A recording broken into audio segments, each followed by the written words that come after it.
στόλισε την κεντρική πλατεία, που του Χάμελιν και έφερε το αυλό στα χείλη του.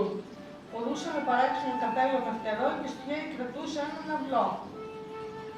Φορώνε στο παλάτι από τα ποντίκια που κατέκτησαν την πόλη, είπε στον δήμαρχο. Φτάνει να μου δώσετε μια μικρή αμοιβή. Ο δήμαρχος του κοίταξε με δυσπιστία. Ποιος μου εγγυάται πως θα έχετε επιτυχή αποτελέσματα? Αυτά τα πιστοποιητικά θα σας βεβαιώσουν ότι λέω την αλήθεια, απάντησε ο νεαρός δίνοντας στον δήμαρχο μια δωδεκάδα βεβαιώσεις. Διαβάστε. Σε όλα αυτά τα χωριά καταπολέμησαν με επιτυχία ακρίδες, κόκκινα μυρμήγκια και κατσαρίδες. Μπορώ να κάνω το ίδιο και για τα ποντίκια. Μόνο να καταλαβαίνω.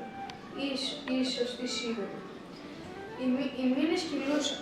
Οι κάτοικοι της πόλης έπαψαν πια να μιλούν μεταξύ τους. Οι κουβέντες τους φαίνονταν περιττές, αφού είχε χαθεί ο σκοπός και η χαρά της ζωής τους. Στο δημαρχείο, ο άνθρωπος που προξένησε τη συμφορά δεν είχε πάψει ούτε στιγμή να κλαίει. Έκλαιγε νύχτα μέρα, δίχως να μπορεί να συγκρατηθεί.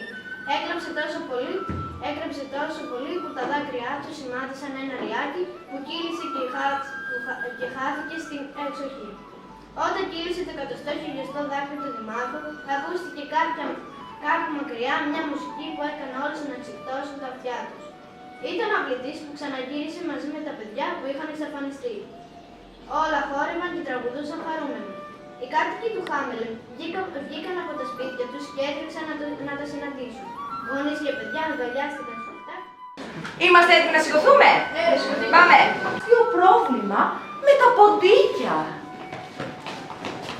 Τα ποντίκια ήταν πολλά και έκαναν διάφορες ζημιές. Έτρωγαν το τυρί από τα κελάρια, ξύλωναν τα κουφώματα των βιβλίων για να μπορούν να κοιμούνται το βράδυ. Και κάποια στιγμή ροκάνιζαν την καρέκλα του Δημάρχου. Μέχρι που ο Δήμαρχος είπε Σταματήστε πια, αρκετά πια. Ποιος θα με βοηθήσει? Ποιος? Εγώ θα βοηθήσω. Έχω τα κατάλληλα πτυχία. Είμαι ειδικός. Ήρθα να πληρωθώ 10.000 φλωρίνια.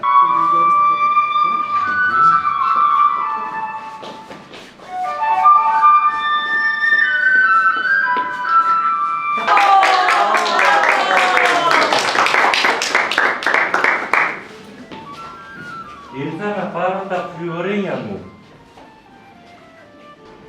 Τι, μόνο 10? Δεν έκανες κάτι. Τότε ο αυλητής θυμώνει και ξεκινά να παίζει πάλι το μαγικό του αυλό. Τώρα φεύγουν πολύ μακριά. Χρήστο! Τηλέμαχο! Χριστίνα! Πού είναι τα παιδιά? Πού είστε? Πού είναι τα παιδιά? Πού είστε παιδιά?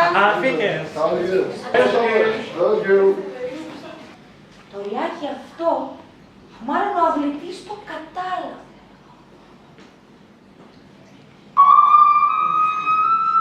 Η μουσική του αυλού ξεκίνησε και από πίσω... Δεν θέλω χρήματα. Πλήρωσες με τα δάκρυά σου. Πρέπει να μάθεις όμως να τηρείς το λόγο σου. Εντάξει?